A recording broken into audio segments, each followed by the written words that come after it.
Hi fam, welcome back to another vlog. So another day, another vlog po ulit tayo today. And after the awards night, nagpahinga ako kasi nabot tayo ng madaling araw. Nagkasakit ako. Sinipon ako fam, pero hindi naman yung todo-todong sipon and hindi naman ako nilagnat talaga. Like sipon lang, no? Common cold siguro. And hanggang ngayon meron pa rin siya. Maybe because dahil din sa weather na nag-uulan. And nagpahinga lang talaga ako kasi galing din tayo nun sa trip, no? Sa long trip natin ng Hanoi and Bangkok. So parang yun, sunod-sunod yung mga schedules hanggang sa nag-look awards night. So ayun, kasakit ako. But I'm feeling better now. Konting sipon na lang and I'm drinking lots of water and vitamins, no? Yun lang naman. Usually pag ganito din ako nagagamot. And usually water lang, orange, tapos vitamins lang ang ginagawa ko. Medyo natagal na akong umalis kasi si baby sa kumahabol. Pag ganyan talaga, nakakasepangs na, no? Iba talaga pag may baby, tapos yung ganyang aalis ka, habol sa'yo. Nakaka-relate ba kayo? Yun, nakakasepang umalis na parang ayaw mo na lang umalis, ganun. Pero yeah, okay lang naman. Babalik din naman tayo mamaya. Iba pa yung boses ko, no? So ayan, meron pa naman tayong ilang weeks before our trip to Singapore. Also, next week yung Klook Travel Fest, no? Inaabangan yan every year. Talagang ako, hindi pa ako creator, talagang inaabangan ko ang Klook Travel Fest. And even before, pupunta talaga ako doon. So, hopefully makapunta tayo. Anyway, alis na tayo. Let's go. Okay, malapit na ako sa Anabu. Pipick upin natin si Kaz Ana. Buti na lang yung pupuntahan natin, Paranaque lang, no? Malapit-lapit sa amin. Kasi pag Quezon City, ang layo. Ano na yung Eastwood, grabe, tagal kong din life. Ngayon ko lang na-realize, ang layo na pala ng Eastwood sa akin. Dati-rati, lapit lang, no? Yan na si Kaz Ana. Hazard tayo. Hi guys! Hello! Pataray mo naman. Nag-ano ako? Umuwi ka pa? Hindi na, nagbawal ako short. Kasi sabi ko, bakit naka-shorts to? Kasi nga, baka maulan, buhos ba? Oo. So, dyan ka na nagpalit ng shorts? Oo, dyan na. Buti pwede. Pwede naman, kasi nga, ayoko yung... Taray, iba talaga pag boss ka sa no? Magay ka sa vlog. I'm vlogging. Good morning! Maulan na umaga. Good morning. Isang maulan na umaga. With Kaz Ana Pujaras. Si Kaz Ana is is a marketing person. So if you need any marketing stuff, yan, kontakin niyo siya. Malapit lang yung pupuntahan natin, di ba? Oo. I-prank natin si Kaz. Kaz? Asan ka? Ba't ganyan boses mo?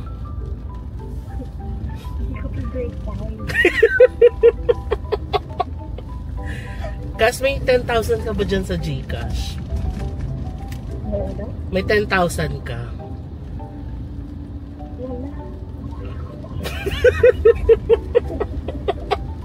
Kailangan ko lang ng 10K sa GCash.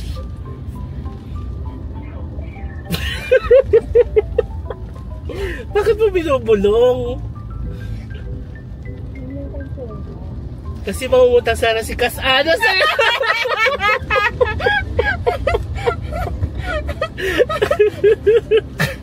Kas pautang. Alam, Kaz. Nawala. Kaz, charot lang. Pinaprank ka lang namin. Ako kasi hindi charot. Joke lang. Kasama ko si Kaz Ana. Hi, Kaz.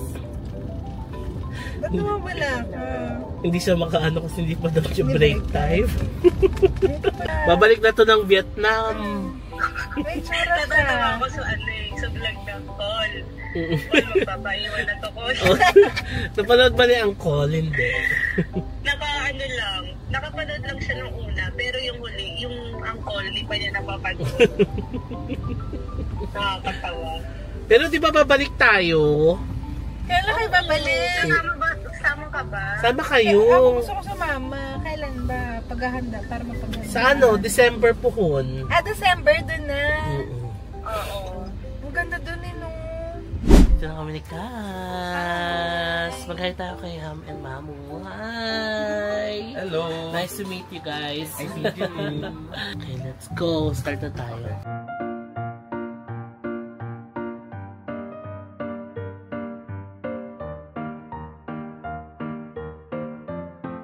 Okay, fam, tapos na kami sa measurement. No? Yes, oo. Ang saya! Excited kami sa outfit. Yes. Ako, talaga na-excite ako ka. Oo, tas ang maganda sa kanila, nag-consult na rin ako anong magandang makeup, Yes. anong shoes, Bag. anong bag. Tas tinabi rin nila yung mga suggestions nila. So, Yun. Ngayon, pupunta na kami ni Cass ng Alabang Town Center. Doon tayo magla-lunch. Ano masarap na kainan doon? Kakahiya naman ka. Ay! Huwag ka na maiya. Ayoko naman mag-drop. Sige na, mag-grab ka na. Teka, mag-search muna ako. Oo, o anong tingin mong masarap na kainan sa Alabang? Kasi hindi ako masyado nag-ETC eh. Nakakatawa yung nahiya ka pa. Si Cass Ana pala ang nag-aasikaso fam ng meet and greet. So na-pressure si Cass. Pero na-excite ako. So, dami natin pa kulong gagawin. correct. So fam, pahintay-hintay lang nung details. Inaayos na ni Cass Ana. Okay. Pina-finalize niya lahat. The venue, kung saan. Tapos ano yung mga gagawing mga activities, games para sa ating lahat. So stay tuned! Stay tuned! Sige, punta muna tayo ng Alabang Town Center. Dito na kami ni Cass sa ATC.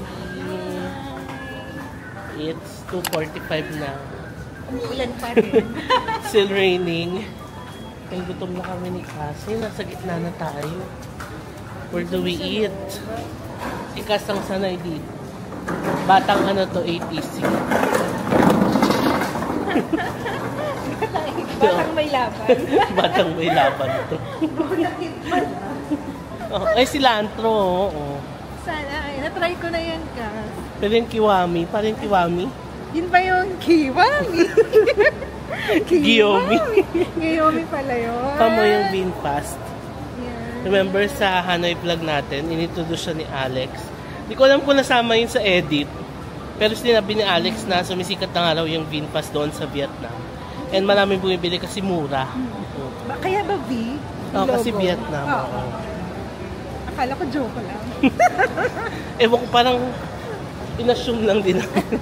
Okay, nandito kami fam sa Tiong Bahru, yung isang Michelin Bib Gourmand restaurant sa Singapore na nandito na rin sa Manila. We're gonna eat Hainanese chicken rice. Order si Cass spongy sa kanya. Yan. Sige po. Tapos meron tayong kikiam. And Hainanese chicken. Thank you po.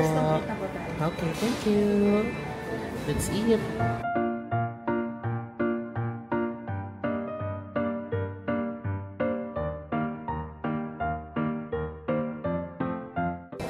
Let's try the cake.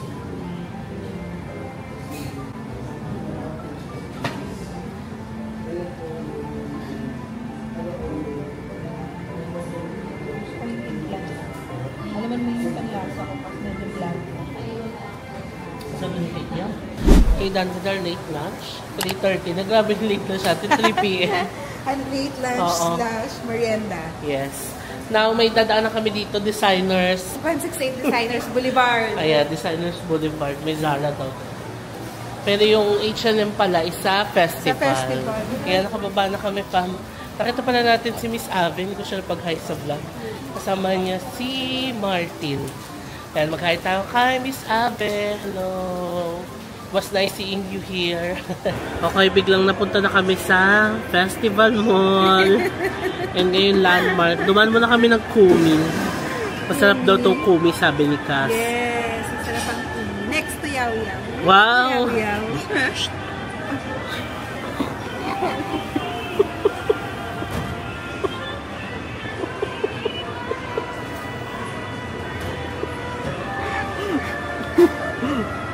Sorry po. Okay fam, nasa bahay na tayo. It's 7 p.m.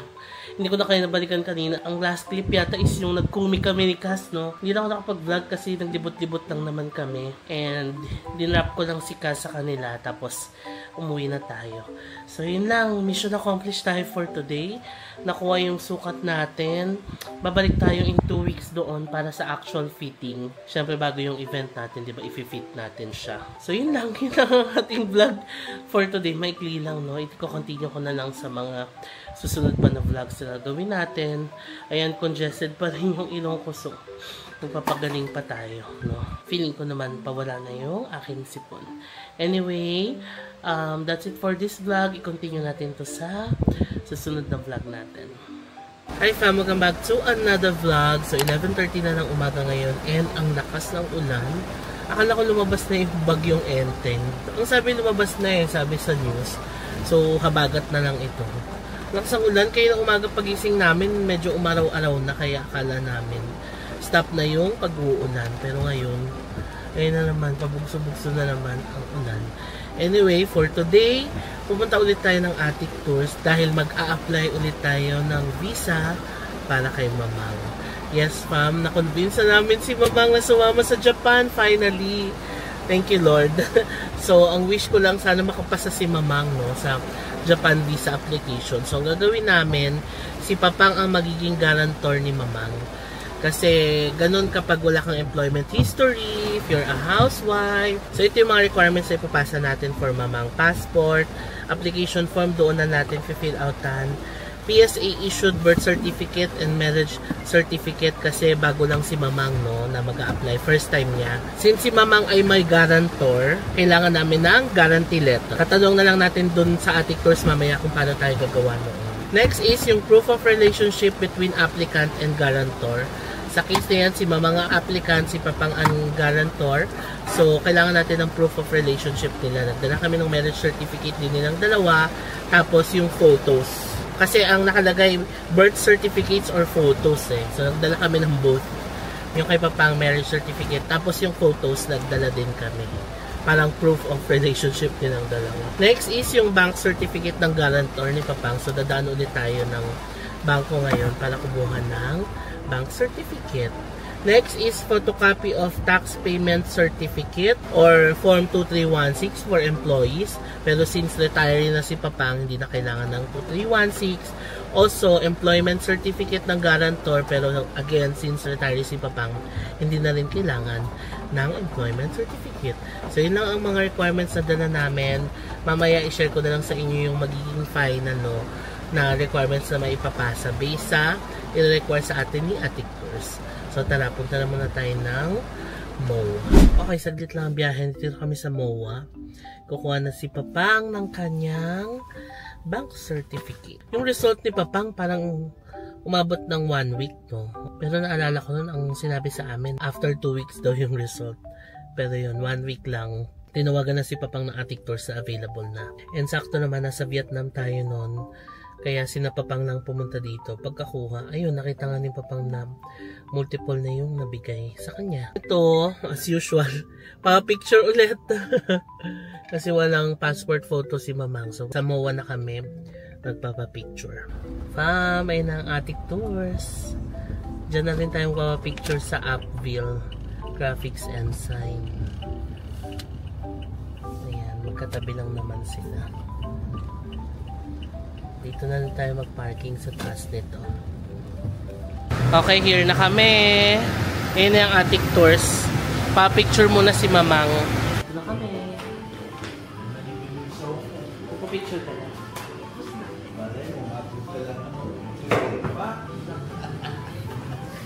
Pag first time, single. Hindi, guarantor ako eh. Ha? First time. Oo. Pero try pa rin natin. Oo. Willing na tayo i-raise yung 500. Pa-try lang. Sige. Ang ganda. Ang bilis dito. Na-print agad. 80 pesos na. 4 pieces na passport size. Tapos ayan. Pa-printing kami ng picture. Proof of relationship. Okay. Let's go. Okay. Next. Attic Tours. Katabi lang. Let's go. dito na tayo mag-fill out ng visa application form ni Mama. E6. Kabilaan. Tapos, meron na rin dito letter of guarantee na format. I-fill out na lang din.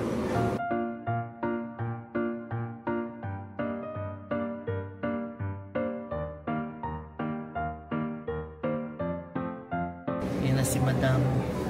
Na-fill outan ko na yung application niya. Ilan? Pinapapirma ko lang. Isa lang. Yan lang. Ngayon, tapos ko na fill outan yung visa application niya. Fill outan naman natin yung letter of guarantee. Lagyan natin yung screenshot dito para mas malinaw. Pero pwede nyo hingin to dito rin sa ating tours. Kung mag-apply kayo sa ibang travel agency, hingin na lang kayo sa travel agency ng copy nito. Yan, nagawa ko na yung itinerary in Japan. Katulad lang nung ginawa ko kay Papa. Letter of guarantee, nagawa ko na din.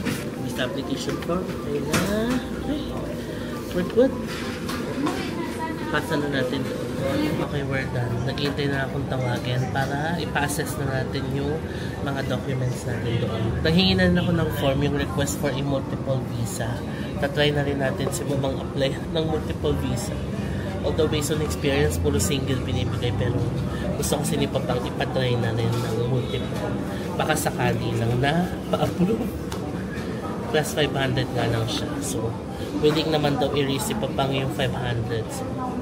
So, try na rin natin. Ang sinilay ko kay Mamang sa for multiple entry, yung sa number 1, frequent traveler to Japan, a spouse or child of a person who has sufficient financial capacity. Kasi yun, in-explain ko na lang sa baba na kung bakit gusto ni Mamang pumunta ng Japan. Nilagay ko rin yung name ko tsaka yung name ni Papang na may multiple entry visa. Okay?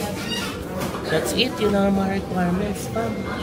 So, ulitin natin para clear passport, application form, tapos yung facial photo na passport size, birth certificate na PSA, and then marriage certificate na PSA, itinerary in Japan na dito ko na ginawa, bank certificate ni Papang ng guarantor, and guarantee letter and proof of relationship, yung mga photos. Dami, no? Ganun yata talaga kapag may guarantor. Anyway, we're done. Tayin ko na lang matawag. Pasa na natin. Okay na, na-check na yung mga requirements. Tinanggap na. Ginagawa na lang tayo ng resibo. Tapos okay na. Waiting na lang kami. 1 week.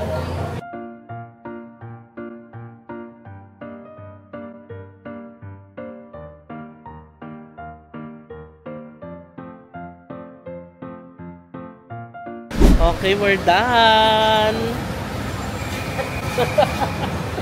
Sabi siya. 1 week to 2 weeks din, tulad ng sinabi sa iyo.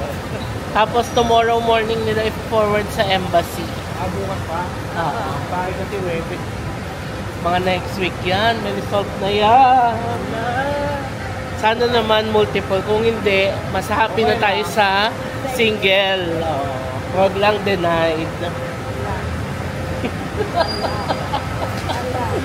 1,700 pesos pala pa yung binayaran. Kasi 500 pesos yung request for ME. So kung di kayo mag-request for ME, 1,2 lang yung processing. Now magla-lunch tayo. Medyo late na naman tayo magla-lunch. 3:20 PM na. Gusto ni Papang nung Ikinari. So dito tayo. Ayan, sa tapat lang. Dito sa Ikinari, pag umorder ka, pwede ka mag-add ng set. May salad, soup, and drinks for 120 pesos. Sarap. Sarap ng soup. Bagay na bagay sa malamig na panahon. Saka yung salad and dressing nila. Ang sarap. Basta ang salad. Hintayin lang natin yung meat.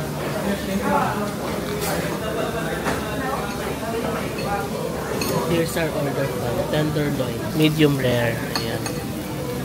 Kay Papang din. Kay Mamang ay Hamburg steak, wala pa. Let's eat. Ayan na kay Mamang Hamburg steak, wala. Ano siya, tinidor tsaka kutsilyo.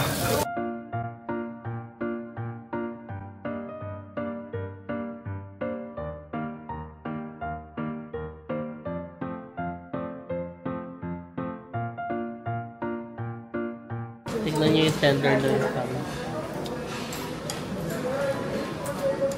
Super lambot.